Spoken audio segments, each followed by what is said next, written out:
올해 표가 나라가 임하옵소서입니다. 물론 이 나라는 하나님의 나라죠. 우리가 언제든 하나님의 나라에 대해서 관심을 가져야 하지만 올해 특별히 좀 더 우리 관심을 좀 하나님 나라에 집중했으면 좋겠다 마음이 있습니다. 하나님 나라가 어떤 나라인지 우리 구체적인 실상에 대해서 함께 우리 공부하고 또 깊이 생각하는 시간을 갖고요. 단지 공부만 하는 것이 아니라 우리가 깨달은 대로 우리에게 주어진 삶의 자리에서 하나님 나라가 임하기를, 충만히 임하기를 간절히 사모하며 기도하며 또 우리 삶으로 살아내는 이 일에 집중하는 복된 한 해 되기를 소망합니다. 이를 위해서요, 우리가 주일 예배 시간마다 예수님의 하나님 나라에 대한 가르침을 좀 먼저 주목해 보고자 합니다. 많은 비유로 하나님 나라에 대해서 가르치셨거든요. 얼마간 그 비유를 우리가 함께 생각을 하겠는데, 천국에 관한 비유 하면은 가장 먼저 떠오르는 것이 역시 밭에 감추인 보화 비유이죠. 그래서 이것부터 시작하겠습니다. 밭에 감추인 보화 비유 안에 담겨있는 천국에 대한 교훈이 무엇인가 오늘 들여다보고요, 이후에 계속해서 천국 비유에 대해서 살펴보는 시간을 갖겠습니다.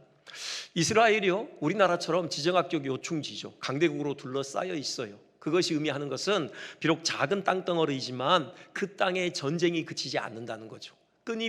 끊임없이 강대국들의 침입이 있고요, 거기에 맞서 싸우는 전쟁을 치러야 했어요. 그 당시에 체계적인 금융 시스템이 발달하지 않은 시기이기 때문에요, 지금 이스라엘 백성들 중에 문제 하나가 재산을 관리하는 거예요. 외적이 침입해 들어오면은 재산을 보존할 수가 없잖아요. 그래서 항아리 같은 데다가 재물을 집어넣은 겁니다. 각종 보석, 동전들 다 집어넣어서요, 땅 속에 묻어둔 것이에요. 근데 문제는 전란 속에 일가족이 몰살하는 경우 있을 수 있잖아요. 또 다 포로로 잡혀가는 경우도 있을 수 있고요, 또 전쟁에 나갔다가 그냥 전장터에서 전사하는 경우도 있을 수 있습니다. 이런 경우에 이제 그 땅 속에 묻혀둔 보화를 누구도 손대지 못하는 거죠. 오랜 시간 땅 속에 보화가 묻혀서 세월이 지나요. 그러다가 누군가에 의해서 우연히 발견되는 것입니다. 일확천금의 어떤 부자가 되는 이런 이야기들이 이스라엘 사이에 간간히 들려오는 것이죠. 예수님께서 당시의 그 배경을 염두하시고 이 비유를 말씀하신 것이죠. 지금 예수님의 이 비유에서는요, 거기에 등장하는 인물은 그 밭주인은 아니었어요. 남의 밭이라고 돼 있거든요. 아마 소작농이었을 수 있어요. 고용된 일꾼이었을 수 있죠.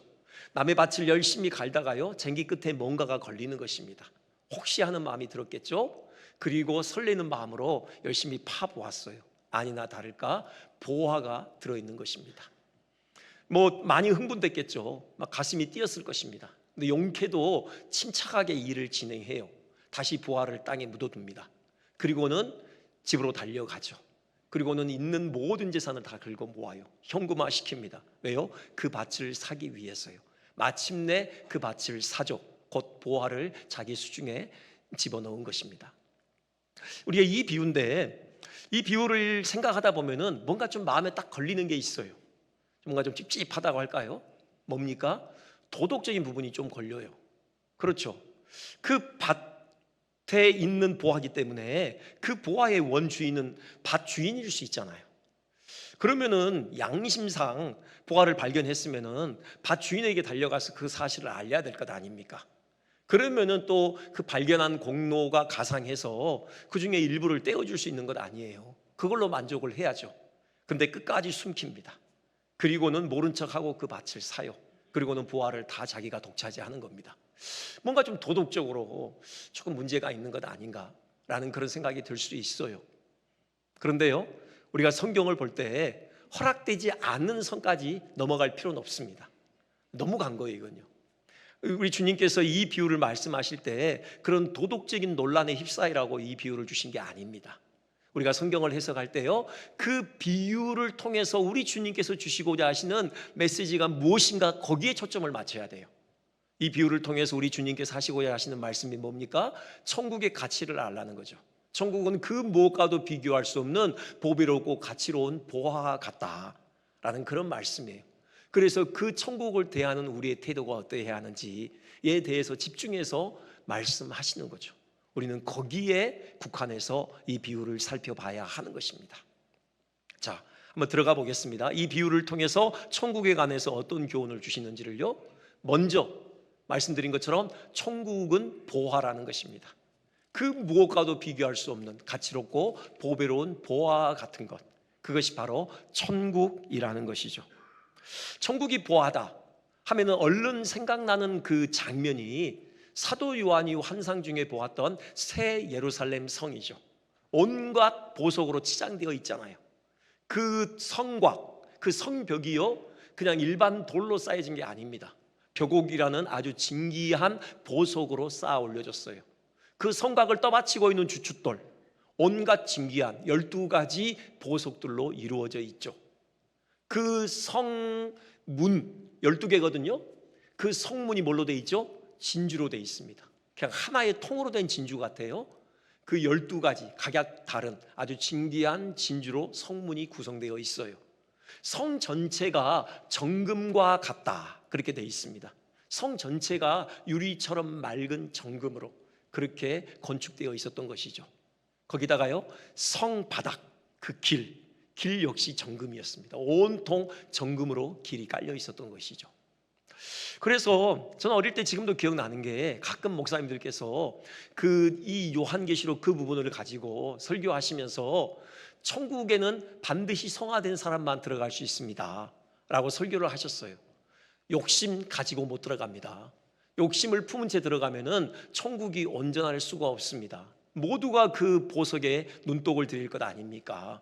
그래서 하룻밤 지나면은 성문 한 짝이 떨어져 나가고, 또 하룻밤 지나면은 길 한 기퉁기가 떨어져 나가고, 그 천국이 결코 욕심을 품은 채 들어갈 때는 온전할 수가 없습니다. 욕심을 다 버려야 합니다. 완전히 거룩해진 사람만 들어갈 수 있습니다. 뭐 이런 취지의 설교를 들었던 적이 있습니다. 그렇다면 지금 예수님께서 천국이 보하다라고 하실 때 예수님께서 염두하신 것이 과연 새 예루살렘 성을 치장하고 있는 보석들을 염두하셨겠습니까?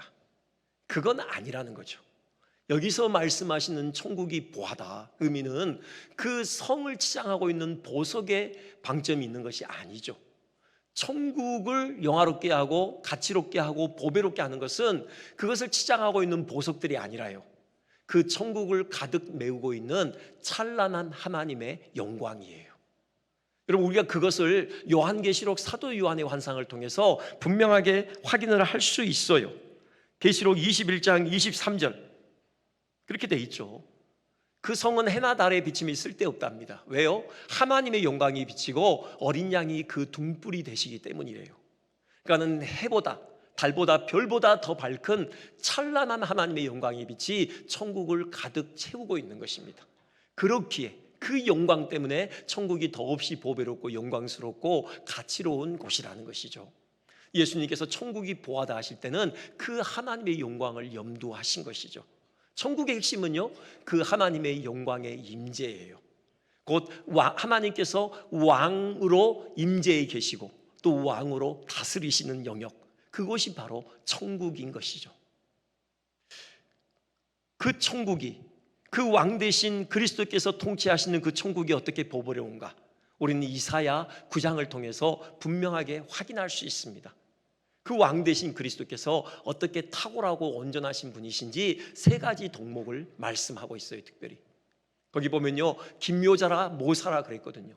이건 지혜를 의미합니다. 통찰력을 의미하죠.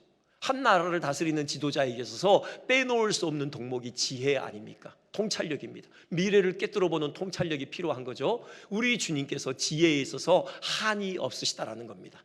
탁월한 통찰력으로 그 나라를 다스리신다라는 거죠. 그리고 전능하신 하나님이라고 해요. 이건 능력이죠. 바로 그 지혜, 그 통찰력을 현실화시킬 수 있는 능력이 우리 주님께 있으시다라는 것입니다. 한 가지 더 있죠. 용존하시는 아버지라고 해요. 이건 사랑입니다. 백성을 자식처럼 아끼고 사랑한다라는 거죠. 우리 왕 되신 주님의 마음에 백성을 향한 지극한 아버지의 사랑이 가득 담겨 있다라는 겁니다. 지혜, 능력, 사랑, 이 세 가지 덕목을 겸비한 완전하신 왕이 우리 하나님이시고 우리 그리스도이신 것입니다. 그렇게 그 완전하신 그리스도의 통치를 받는 그 나라의 백성들은 참으로 복될 수밖에 없는 것이죠. 그들이 누리는 복을 이사야 9장은 역시 세 가지로 정리하고 있습니다. 먼저요, 생명이에요. 2절, 그렇게 분명하게 선언하죠. 흑암을 행하던 백성이 큰 빛을 보고요, 사망의 그늘진 땅에 거주하던 자에게 빛이 비치도다고 했습니다. 그러니까는 죄로 말미암아 인생 위에 짙게 드리웠던 죽음의 그림자가 걷히는 것이죠. 그리고 그 위에 생명의 빛이 비치는 것입니다. 왕 대신 그리스도의 통치하에서 그 나라의 백성들은 생명을 가득 누리게 되는 것이죠. 죄로 인해서 잃어버렸던 하나님의 생명을 다시금 회복하게 되는 것입니다. 그리고요, 자유가 있습니다. 4절이죠. 무겁게 맨 멍에 그들의 어깨에 채찍, 그 압제자의 막대기를 우리 주님께서 꺾어버리신다고 해요.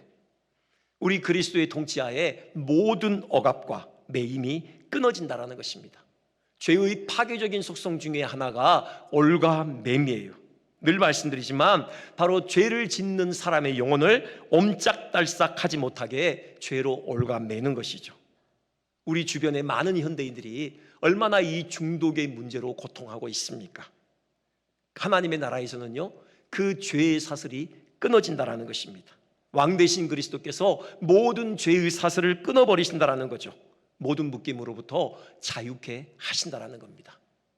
한 가지 더요, 참 평화가 깃드는 나라입니다. 5절 그렇게 돼 있죠. 군인들의 신, 피 묻은 겉옷이 불의 섭처럼 살라진다고 합니다. 군인들의 신, 피 묻은 옷, 이건 전쟁을 대표하는 도구들입니다.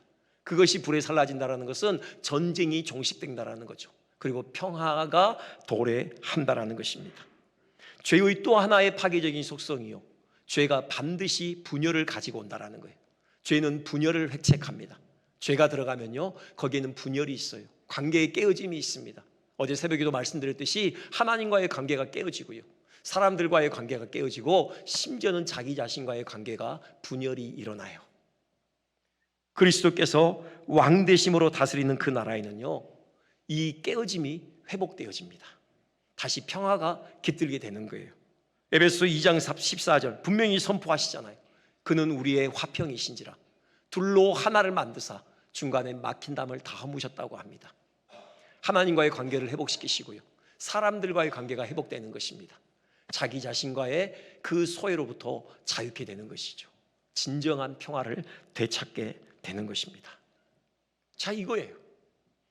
그 완전하신 왕 되신 그리스도의 통치하에서 하나님 나라의 백성들은요, 생명과 자유와 참 평화를 구가하게 되는 것입니다. 여러분, 그러니 어찌 복되지 않을 수 있습니까? 그런데요, 이 생명, 자유, 평화, 이 세 덕목을 하나로 아우르는 덕목이 있는 것 같습니다. 뭘까요? 기쁨이요. 기쁨이요. 여기요, 이 본문을 다시 들여다보면은 지금 이 사람이 밭에 감추인 보화를 발견하고 나서 집으로 달려가잖아요. 근데 거기에 첨가되어 있는 한 단어가 있습니다. 기쁨으로 돌아가서, 그렇게 되어 있어요. 기뻐했다라는 겁니다. 이가 그 밭에 감추인 보화를 발견했을 때 그 마음을 기쁨으로 가득 채웠다라는 거죠. 그 마음이 기쁨으로 가득 채워졌다라는 겁니다. 이것이 바로 하나님 나라의 대표적인 특징이죠. 하나님 나라는요, 기쁨이 충만한 나라입니다. 이 생명, 자유, 참 평화를 누림으로 그 마음의 기쁨이 가득하게 되는 것이죠. 그리고 중요한 것은요, 이 기쁨은 결코 쇠하지 않는 기쁨이라는 사실입니다. 처음에만 기쁘고 시간이 지날수록 그 기쁨이 시들해지는 것이 아니에요. 요한복음 4장 14절 주님께서 우리에게 주신 약속의 말씀인데요, 내가 주는 물을 마시는 자는 영원히 목마르지 아니하리니 내가 주는 물은 그 속에서 영생하도록 솟아나는 샘물이 되리라 그랬습니다. 땅속 깊은 곳에서요, 끌어올리는 샘물은 쉬 마르지 않습니다. 왜요? 땅속 깊은 곳에 자리한 마르지 않는 물 근원과 연결되어 있기 때문이죠. 포도포도 끊이지 않고 계속해서 생수가 샘솟는 것이죠. 하나님 나라의 기쁨이 그런 것입니다. 하나님 나라의 백성 안에 있는 그 충만한 기쁨의 근원은 바로 영원히 마르지 않는 영원하신 하나님이셔요. 성령님이십니다. 포도포도 끊임없이 기울어도 그 기쁨은 결코 마르지 않는 거예요. 왜요? 하나님은 마르지 않는 영원한 분이시기 때문이죠. 그렇게 천국의 기쁨은 결코 쇠하지 않아요. 그 마르지 않는 기쁨의 근원이신 성령으로부터 기로오르는 기쁨이기에 결코 마르지 않고 매일 새롭게 우리는 기쁨을 맛보게 되는 것입니다. 이게 바로 천국이에요. 여러분, 천국 기쁨으로 가득한 나라입니다. 감격이 넘치는 나라예요. 여러분, 이 천국의 보화와 같은 성격을 우리 온전히 깨달았으면 좋겠습니다. 매일매일 우리 안에 천국이 충만하게 임하였으면 좋겠어요. 기쁨과 감격과 거룩한 즐거움이 넘쳐났으면 좋겠습니다. 생명과 자유와 참 평화를 가득 누렸으면 좋겠습니다. 매일매일 우리의 일상이 천국과 같은 일상 되시기를 주님의 이름으로 축원드립니다. 두 번째, 이 비유를 통해서 예수님께서 천국에 관해 교훈하시는 것은요, 이 천국의 기쁨을 아무나 누리는 것이 아니라는 사실입니다. 천국은 보화죠. 하지만 감추인 보화입니다. 밭에 감추어 있다라는 거죠. 누구에게나 천국의 가치가 확연하게 드러나 있는 것이 아니라는 것입니다. 누구나 이 천국에 그 무엇과도 비할 바 없는 그 보배로운 가치를 헤아리는 것은 아니라는 것이죠. 네가 한번 생각해 볼까요? 이 사람이 지금 밭에서 이제 집으로 달려가죠. 이제 온갖 재산을 다 끌어모읍니다. 이 사람의 형편은 결코 넉넉하지 않았을 거예요. 남의 밭을 일구어 먹고 사는 소작농 아닙니까? 재산이 변변치 않아요. 그래서 다 끌어모았을 것입니다. 우리가 즐겨 부르는 복음송 중에 심지어는 냉장고도 팔았다고 했잖아요. 냉장고 할 것 없이 모든 세간 다 팔아서 현금을 모았을 것입니다. 그 밭을 사기 위해서요. 자, 문제는 이거죠. 가족들이야 사정을 이제 알 수 있지만 이웃은 사정을 모르는 겁니다. 이 사람의 행동을 의아하게 생각하는 거죠. 진심으로 그 사람을 염려합니다. 그래서 계산기를 두드려 보는 거죠. 그 밭의 가치를 평가합니다. 과연 이 사람이 자기가 가지고 있는 재산을 다 털어서 그 밭을 살 만큼 그 밭이 가치 있는 밭인가 계산해 보는 것입니다. 그 평가 기준이 무엇입니까? 그 밭을 통해서 한 해 동안 나올 소출이죠. 그 소출의 양을 계산해 보는 것입니다. 답이 안 나와요. 그 사람이 가지고 있는 그 전 재산과 그 밭을 바꿀 만한 그렇게 가치 있는 밭이 아닌 것입니다. 그래서 한사코 만류하는 것입니다. 그러면 안 돼, 자네. 지금까지 어떻게 고생하며 살았는데 그러면 안 돼. 이렇게 무모하고 어리석게 행동해서는 안 돼. 제발 진정하게나. 다들 만류하는 것입니다. 하지만 이 사람은 그 만류에도 아랑곳않고 전혀 흔들림이 없습니다. 왜요? 이 사람이 밭을 평가하는 기준이 이웃과 다르기 때문이죠. 이웃은 알지 못하는 것을 이 사람은 알고 있습니다. 그 밭의 가치는 수확물의 양에 의해서 결정되는 것이 아닙니다. 수확물이 많든 적든 그게 중요한 것이 아닙니다. 그 밭에는 그 어느 것과도 비교할 수 없는 보화가 숨겨져 있는 것이죠. 보는 눈이 다른 것입니다. 판단하는 기준이 달라요. 이 사람의 눈에는 보이는 것이 이웃의 눈에는 보이지 않는 것입니다. 여러분, 그리스도인은 고독해요. 사람들이 그리스도인의 삶의 양태를 이해하지 못하는 것입니다. 왜요? 보는 것이 다르기 때문에요. 평가하는 기준이 다르기 때문에요. 가치를 셈하는 기준이 확연히 다르기 때문에 그렇습니다. 질문은 이것입니다. 왜 누군가의 눈에는 보이는 보화가 다른 사람의 눈에는 보이지 않는 것일까요? 이는요, 먼저 하나님의 나라가 세속적인 가치관에 부응하는 나라가 아님을 암시하고 있습니다. 하나님의 나라는요, 사람들 안에 있는 세속적인 욕망을 충족시켜주는 그런 나라는 아니라는 것입니다. 만약에 그랬다면 누구든 그 나라를 소유하려고 했겠죠. 누구든 예수님을 왕으로 삼으려고 했을 것입니다. 마치 오병이어의 현장에 있던 그 사람들처럼 말입니다. 그렇잖아요. 보리떡 5개와 물고기 2마리로 2만 명이나 되는 사람들이 배불리 먹었을 때 그들의 첫 반응이 무엇이었습니까? 예수님을 억지로 잡아다가 그들의 임금 삼으려 했습니다. 저분이 우리의 임금으로 있는 한 배고픔의 문제는 해결된다. 경제적인 문제 해결된다. 우리는 배불리 먹고 살 수 있다. 그래서 한사코 예수님을 억지로 잡아다가 임금 삼으려 했어요. 만약에 예수님 믿으면은 병에 걸리지 않는다. 병에 걸리더라도 기도하면 즉각 다 나아버린다. 예수 믿으면은 사업이 형통한다. 사업이 번창한다. 남들은 망해도 예수님 믿는 사람은 결코 그 사업체가 망하지 않는다. 예수 믿으면은 자녀들이 잘 된다. 원하는 대학에 다 들어간다. 형통한 대로와 같은 인생 행로가 열린다. 여러분, 그렇다면은 누가 교회에 나오지 않겠습니까? 그런데 하나님의 나라는 그런 사람들 안에 자리한 세속적인 욕망을 충족하는 것을 보장하는 나라는 아닙니다. 그렇기 때문에 사람들이 천국의 보화의 성격을 발견하지 못하는 것이죠. 더 근본적인 이유가 있습니다. 사람들의 영적인 눈이 가리워져 있기 때문입니다.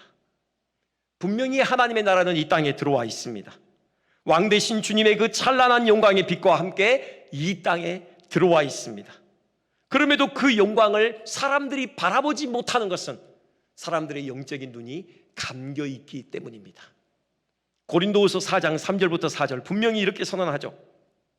이 세상의 신이 믿지 아니하는 자들의 마음을 혼미하게 해서 그리스도의 그 영광의 복음의 강체가 비치지 못하게 하는 것입니다. 눈이 가리워져서 그 하나님 나라의 영광스러운 빛을 보지 못하는 것이죠.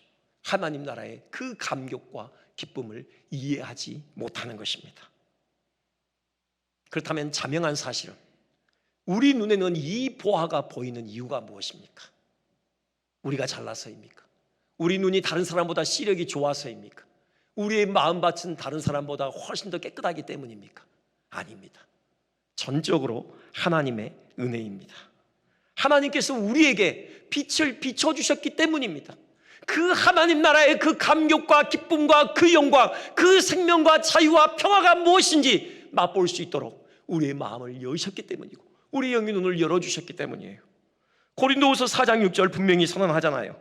어두운 데 빛이 비치리라 말씀하셨던 그 하나님께서 예수 그리스도의 얼굴에 있는 하나님의 영광을 아는 빛을 우리 마음에 비춰주신 것입니다.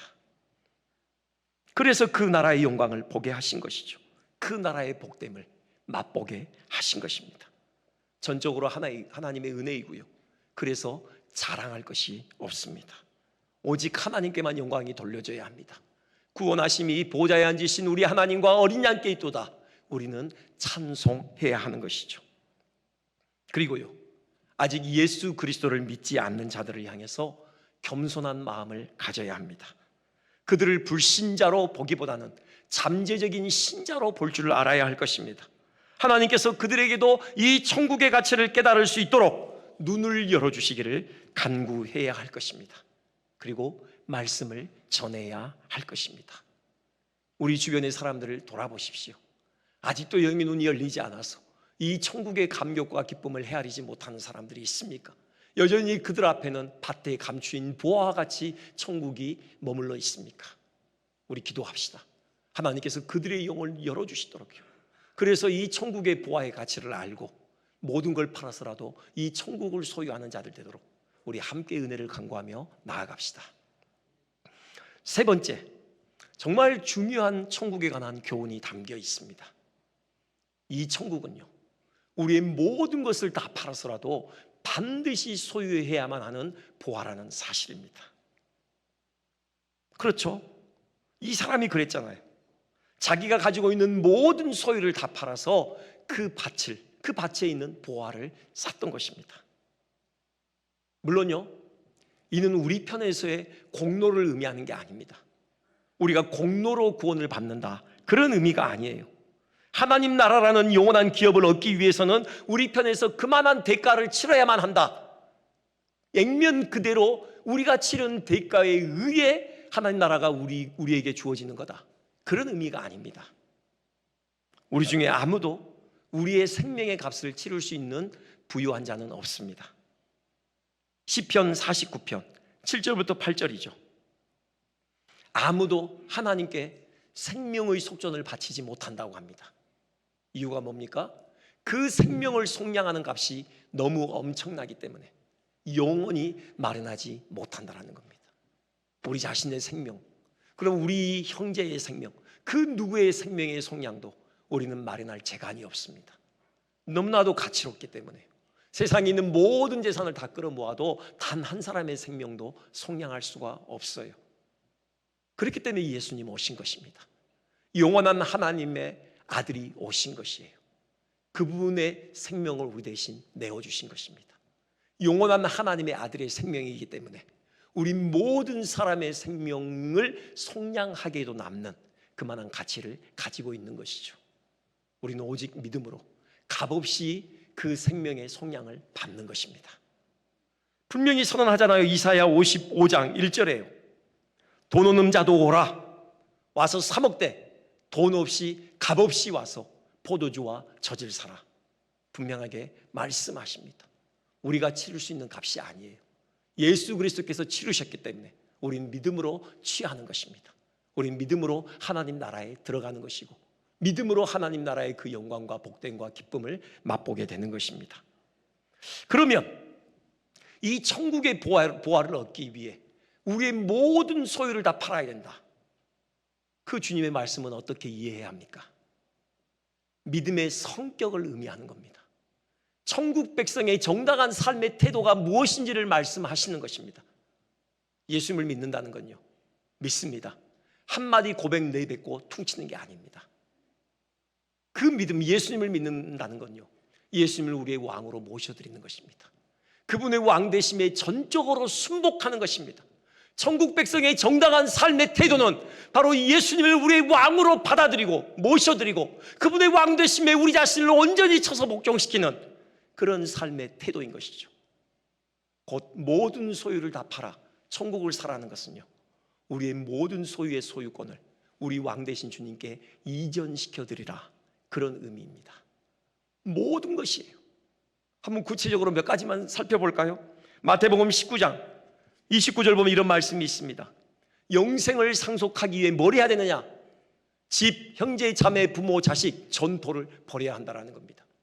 집, 전토, 재산을 대표하는 거예요. 처음과 마지막을 장식하고 있습니다. 그만큼 재산이 중요하다는 거죠. 물질 중요하다고 하나님께서 인정하십니다. 그 중요한 물질에 대한 소유권을 왕 되신 하나님께, 그리스도께 이전시켜드리라는 것입니다.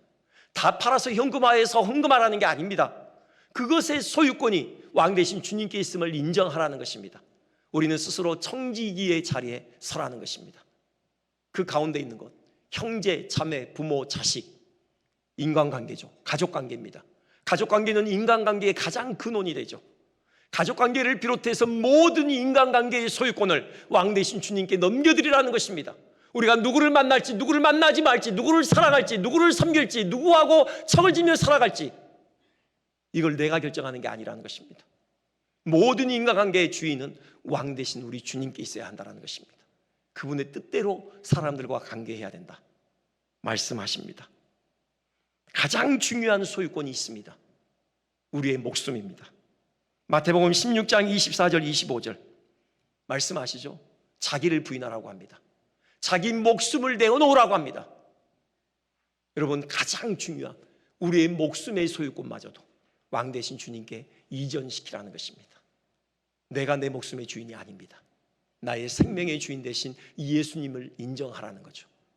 그분께 내 생명을 내어드리라는 것입니다. 우리 힘으로는 어렵습니다. 여러분, 이 비유는요, 이를 악물고 우리가 해내야 된다, 당위로 말씀하고 있지 않습니다. 다시 한번 보십시오. 이 사람이 밭에 감추인 보화를 발견하고 나서 집으로 달려갈 때 어떤 모양으로 달려갑니까? 기쁨으로 달려갔다고 했습니다. 기쁨으로 달려가는 것입니다. 그렇게 해야만 되기 때문에 어쩔 수 없이 한 게 아닙니다. 남들 이웃이 다 비난하고 이해하지 못하고 뜯어 말릴 때 그냥 안 하면은 뭔가 안 좋은 일이 생길 것 같아서 어쩔 수 없이 이를 악물고 한 게 아닙니다. 기쁨으로 한 것입니다. 누구가 뜯어 말려도 아무도 이해하지 못해도 이 사람에게는 기쁨이 있었어요. 기쁨으로 일을 했습니다. 감격과 거룩한 즐거움 가운데 자기 모든 소유를 팔아서 그 밭을 샀던 것입니다. 되어지는 것입니다. 천국의 가치를 헤아릴 때, 성령께서 우리의 영의 눈을 여사 그 천국의 영광을 보게 하실 때 우리는 기쁨과 감격 가운데 우리 모든 것을 다 주님께 내어드리고 그 천국을 소유하게 되는 것입니다. 천국은 그런 것입니다. 단지 종교가 아닙니다. 단지 그냥 우리의 의지로 뭔가 해내야 되는 그런 게 아닙니다. 기쁨으로 하는 것입니다. 신약의 이 천국의 가치를 알고 모든 걸 다 팔아서 이 천국을 소유한 한 사람이 있습니다. 사도 바울이죠. 그의 고백을 들어보겠습니다. 빌립보서 3장 7절부터 9절입니다. 내가 그리스도를 위하여 다 해로 여겼다고 해요. 모든 것을 그리스도를 위하여 배설물로 여겼다고 합니다. 왜입니까? 그리스도를 얻기 위해서 그래요. 왜요? 그리스도를 아는 지식이 가장 고상하기 때문이랍니다. 사도 바울의 영의 눈이 열려 있었던 것이죠. 천국의 그 영광스러움을 보는 눈이 있었던 것입니다. 그 천국을 소유하기 위해 자기의 모든 것을 해로 여길 줄 아는 그런 지혜가 사도 바울에게 있었던 것입니다. 구약에서 한 사람만 말씀드리고 말씀을 마치겠습니다. 똑같은 정신으로 천국을 살아냈던 한 사람, 모세가 있습니다. 히브리서 11장 24절부터 그렇게 말씀하죠. 모세는 바로의 공주의 아들이라 칭함받기를 거절했다고 합니다. 당시 세상에서 가장 영화로운 그 특권, 그걸 기꺼이 내어놓았다고 해요. 그리고 하나님의 백성과 함께 고난받기를 기꺼이 택했다고 합니다. 더 좋아했다고 해요. 억지로 한 게 아닙니다. 기쁨으로 감당한 겁니다. 이유가 뭡니까? 그리스도를 위하여 받는 수모가 애굽의 모든 보화보다 훨씬 더 큰 재물로 여겼기 때문입니다. 모세의 눈도 열려 있었던 것이죠. 그 밭에 감추어 있는 보화를 보는 눈이 있었던 것입니다. 그 천국이 주는 기쁨과 감격을 알았던 사람이에요. 그래서 기쁨으로 감격스럽게 자기의 모든 소유를 주님께 내어드릴 수 있었던 것이죠. 말씀을 정리하겠습니다. 우리는 어떻습니까? 여러분, 천국의 가치를 진정으로 헤아린 사람들입니까? 그 천국이 주는 기쁨과 감격과 영광을 아는 자들입니까? 그래서 우리가 가지고 있는 모든 소유를 우리 주님께 내어드리며 여러분, 그 천국을 소유하기 위해 예를 쓰는 사람들입니까? 아니, 그 천국을 소유하고 있는 사람들입니까? 그런 은혜가 우리 모두에게 있으시기를 주님의 이름으로 축원드립니다.